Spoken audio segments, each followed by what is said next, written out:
On September 13th of 2023, Pokemon fans received the first DLC of Scarlet and Violet. Dubbed the Teal Mask, you can explore the town of Kitakami, encountering and catching a slew of old and new Pokemon in your adventure. One of these new Pokemon is the titular Ogerpon. With adding on 4 distinct masks, it's able to fit any trainer's playstyle. So, I'll ask this. Does this legendary Pokemon have a hidden mythology, or is it just another anthropomorphic animal like so many before it? Let's explore this Pokemon in Mythology and Gaming.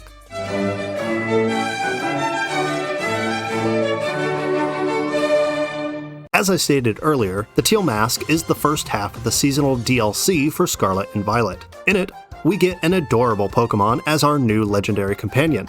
Weird how Game Freak is just giving us legendaries these days. I mean, back in my day, I had to walk upstream both ways just to catch a legendary, but playing through the DLC and exploring Kitakami, we meet Ogerpon, who is solitary grass type, capable of wearing one of 4 masks that not only change Ogerpon's appearance, but its typing as well, which is something I'll get to a little later. Exploring the story, we learn that Ogerpon was once the companion to a man whom the villagers of Kitakami feared, because both of them looked different from the others. One villager, a mask maker, felt bad for the way these two were treated and decided to make the 4 masks for them, helping them so they could join in the fun of the festivals and go about their day just like everyone else. However, as word got out about these two and their glittering masks, 3 Pokemon, Pheasantipede, Okidogi, and Munkidori, came to the town to steal the masks for themselves. By the way, I'll be covering these 3 in another video. The 3 Pokemon each took a mask for themselves, killing Ogerpon's companion and leaving them with only the Teal Mask. In a fit of rage, Ogerpon raced to the town, finding the 3 Pokemon showing off their new treasure. Ogerpon beat them to the point that many thought that they were dead, and in turn, the villagers feared the masked Ogerpon, thinking that it was attacking them, and the 3 Pokemon were instead protecting them, leading to the present day, as many in the town honor the 3 Pokemon, not knowing who they truly were. Surprisingly, in Japanese folklore, there lies a yokai, or spirit, that reflects the same sentiment of being initially thought of as harmful, but is, in reality, a kind and caring spirit.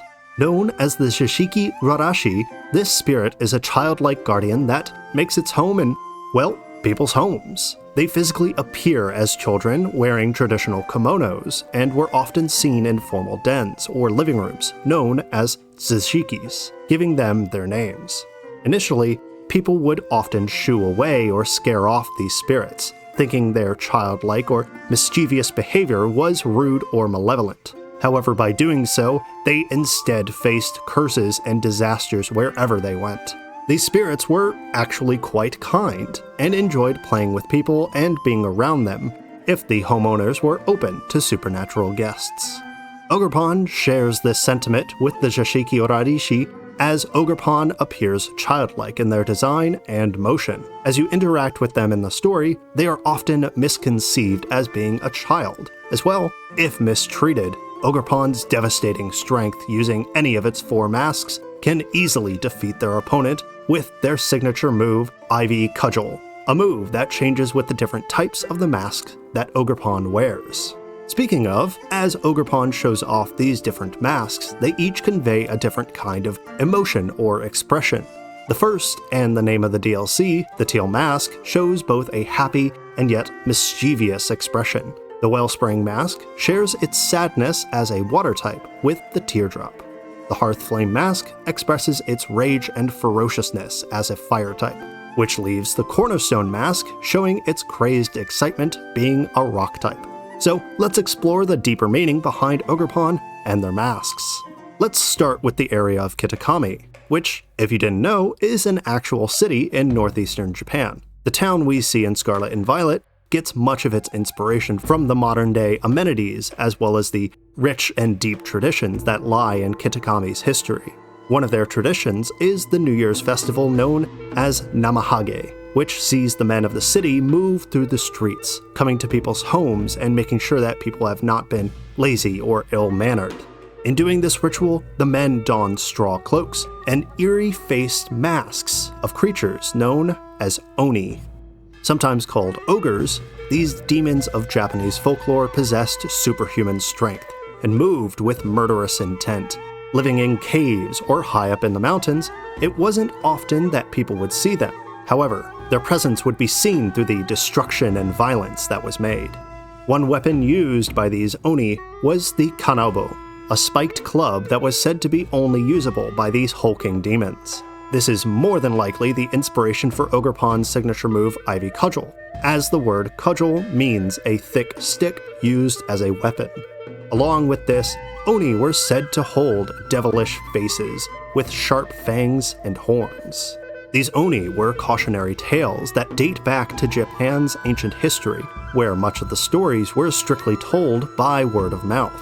In the 8th century, a collection of many ancient myths and legends were written down for the masses to read and learn about. Oddly enough, one of these stories is a direct inspiration for our legendary Ogerpon. Known as the story of Shutendoji, it describes how a demon king is slain by the hero Minamoto and his 4 companions. In it, we see that each of the 4 were transformations of deities, needing the Demon King's terrible reign to end. Interestingly though, as the Demon King is beheaded, its head grows larger and becomes more vicious. Thankfully, after using his companions' helmets to trick the demon head, the hero Minamoto successfully captures and defeats the Demon King, freeing the people of Japan from his terror.